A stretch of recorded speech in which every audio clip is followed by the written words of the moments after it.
और इसके साथ साथ एपोकलिप्स के 4 बॉडीगार्ड्स भी रहते हैं और इस दुनिया में स्टॉर्म उसकी पहली बॉडीगार्ड बन गई होती है। हम देखते हैं रेवन को, जो एक आदमी के पास पहुंचती है नाइट क्रॉलर को लेकर के, और उस आदमी को काफ़ी सारा पैसा देकर के कहती है कि हमारे यहाँ से अमेरिका का जुगाड़ लगवाओ, जिसके बाद वो आदमी उन लोगों को अमेरिका भेज देता है। वहीं दूसरे हम देखते हैं स्कॉट को, जिसको हैंक एक चश्मा दे करके कहता है कि इसको पहनने के बाद आंख खोलो। जब वो आंख खोलता है तो इस बार उसकी आंख से लेज़र बीम नहीं निकलती है और ये चश्मा उसके लिए हेल्पफुल साबित होता है। अब वो जीन को पहली बार अपनी ज़िंदगी में देखता है और उससे जाकर के बात करने की कोशिश करता है, जहाँ पे उसकी और जीन की दोस्ती हो जाती है। वहीं दूसरे हम देखते हैं स्टॉर्म को, जो एपोकलिप्स को लेकर के भी उस आदमी के पास पहुँचती है जो कि लोगों को अमेरिका धांधली करके भेज सकता है। वो वहाँ पे उससे बात कर रहा होता है कि तभी साइलॉक एपोकलिप्स के ऊपर अपना ब्लेड तान देती है। ये उस आदमी की बॉडीगार्ड होती है। उसको देखते ही एपोकलिप्स उसकी पावर इन्हेंस कर देता है, जिसके बाद वो लड़की भी उसके साथ होने के लिए तैयार हो जाती है। अब साइलॉक एपोकलिप्स को लेकर के एंजल के पास पहुंचती है। एंजल वही फाइटर होता है जो बर्लिन में नाइट क्रॉलर से लड़ रहा होता है, जिस लड़ाई के दौरान उसका एक विंग डैमेज हो गया होता है। अब एपोकलिप्स उसके विंग को इन्हेंस कर देता है और उन्हें कटीला बना देता है, जिसके बाद एंजल उसका तीसरा बॉडीगार्ड बन जाता है।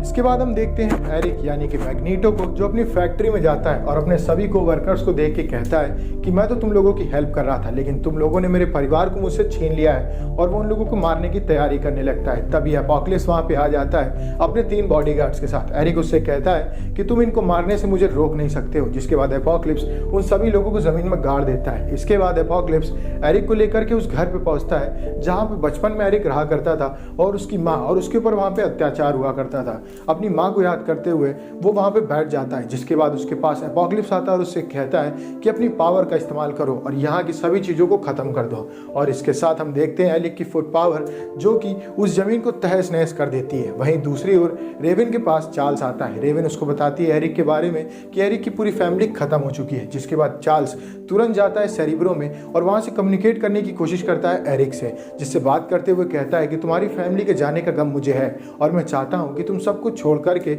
मेरे पास आ जाओ।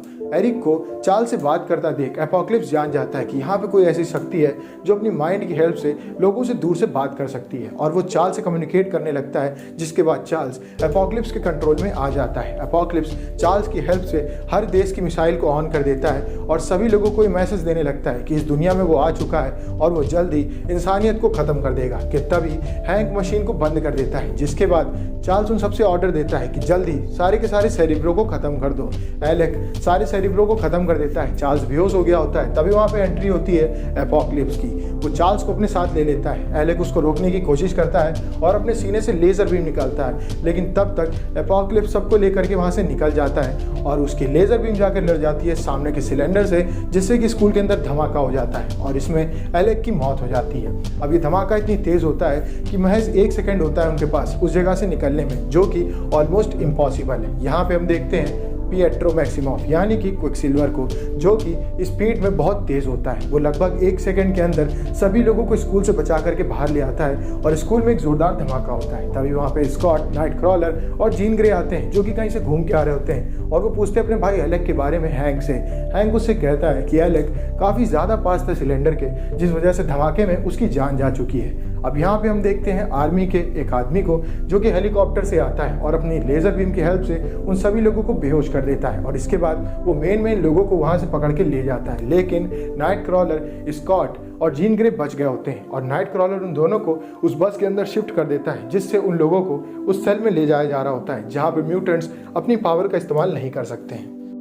रेवन बार बार उस जनरल से कहती है कि प्लीज़ हमें यहाँ से जाने दो ताकि हम जा करके चार्ल्स को बचा सकें, लेकिन वो जनरल इन सभी तहस नहस के लिए इन सभी म्यूटेंट्स को जिम्मेदार समझ रहा होता है। तभी पिएट्रो रेवन से बताता है कि एरिक यानी कि मैग्नीटो उसका असली फादर है। इस बीच हम देखते हैं स्कॉट को, जो नाइट क्रॉलर और जीन के साथ उस जेल के अंदर घूम रहा होता है ताकि कैसे भी मौका देख करके वो उन लोगों को वहाँ से छुड़ा करके भाग जाए। कि तभी उनका कम्युनिकेशन चार्ल्स से होता है, जिसका इस्तेमाल एपोकलिप्स कर रहा होता है। एपोकलिप्स चार्ल्स के थ्रू पूरी दुनिया से कम्युनिकेट हो करके अपना मैसेज देता है और कहता है कि वो दुनिया को थोड़ी देर में ख़त्म करने वाला है। जो लोग बचेंगे वही स्ट्रांग होंगे और बाकी लोगों को जीने का कोई हक नहीं है। लेकिन इन सब के बीच में चार्ल्स अपनी पावर का इस्तेमाल करके जीन को एक सीक्रेट मैसेज देता है और उसमें अपनी लोकेशन के बारे में वो जीन को बता देता है।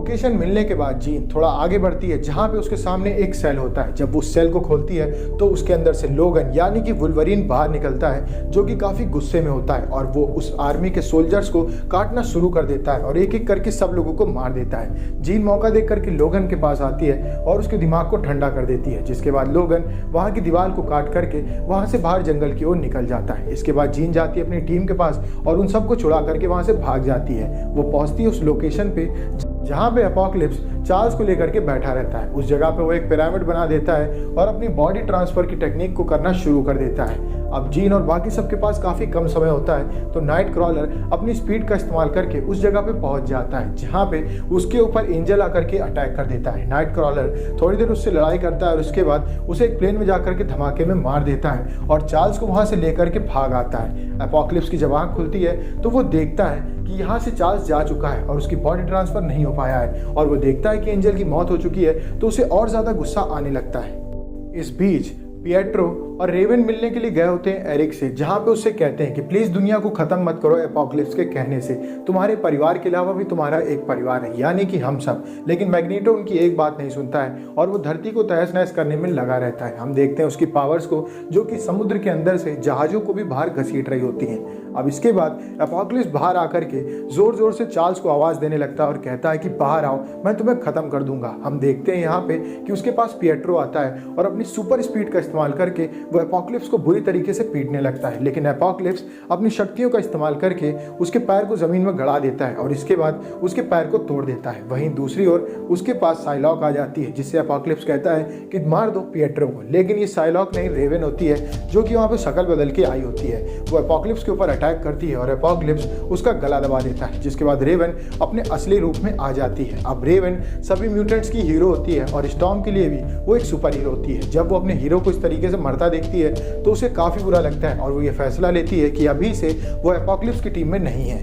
वहीं दूसरी ओर चार्ल्स जब देखता है कि उसकी टीम का इतना बुरा हाल है तो वो हेल्प करने के लिए तैयार हो जाता है और वो एपोकलिप्स को अपनी माइंड की दुनिया में ले जाता है, जहाँ पे वो उसे बुरी तरीके से टॉर्चर करता है। शुरू में वो जीत रहा होता है, लेकिन बाद में एपोकलिप्स उसके ऊपर भारी पड़ने लगता है और वहाँ पे उसको पीटना शुरू कर देता है। वहीं दूसरी ओर हम देखते हैं स्कॉट को, जिसको एपोकलिप्स ने दीवार में दबा दिया होता है और हैंक भी वहाँ पे बेहोश होता है। अब चार्ल्स की बुरी हालत होती है और अपनी टीम को मरता देख करके एरिक को भी काफ़ी बुरा लगने लगता है और वो धरती को ख़त्म करने का फैसला वहीं पर रोक देता है। वहीं दूसरी ओर हम देखते हैं कि चार्ल्स एक बार आवाज़ लगाते हुए कहते हैं कि जीन, तुम्हें अपनी पावर्स का इस्तेमाल करना चाहिए। और हम देखते हैं कि माइंड की दुनिया में जीन आती है और उसकी एक आवाज़ से एपोकलिप्स वहाँ से बाहर असली दुनिया में आ जाता है और एपोकलिप्स अब चार्ल्स की तरफ बढ़ ही रहा होता है कि तभी उसके सामने मैग्नीटो आ जाता है और सब लोग मिलकर के एपोकलिप्स के ऊपर अटैक करना शुरू कर देते हैं। लेकिन इन सबसे एपोकलिप्स का कुछ बिगड़ता नहीं है और वहाँ से एस्केप करने की कोशिश करने लगता है। तभी उसके सामने जीन आ जाती है और उसकी पावर्स देख करके एपोकलिप्स हारने लगता है। अब जब वो वहाँ से भाग रहा होता है तभी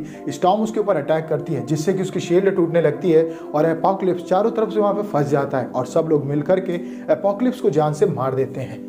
अब हम देखते हैं साइलॉक को, जो अपने बॉस को मरा हुआ देख करके वहाँ से निकल जाती है साइलेंटली, बिना किसी को पता लगे। अब इसके बाद जीन और एरिक पहुँचते हैं जेवियर स्कूल में, जो कि पूरी तरीके से बर्बाद हो गया होता है और वो लोग उसको रिपेयर करना शुरू कर देते हैं। इसके बाद रेवन नए म्यूटेंट्स को ट्रेनिंग देती है आगे के मिशन में लड़ाई करने के लिए और ये मूवी यहीं पे खत्म हो जाती है। अगर आपको वीडियो अच्छी लगे वीडियो को लाइक करें, चैनल को सब्सक्राइब करें। मिलते हैं आपसे नेक्स्ट वीडियो में, तब तक के लिए stay safe, stay healthy, bye bye.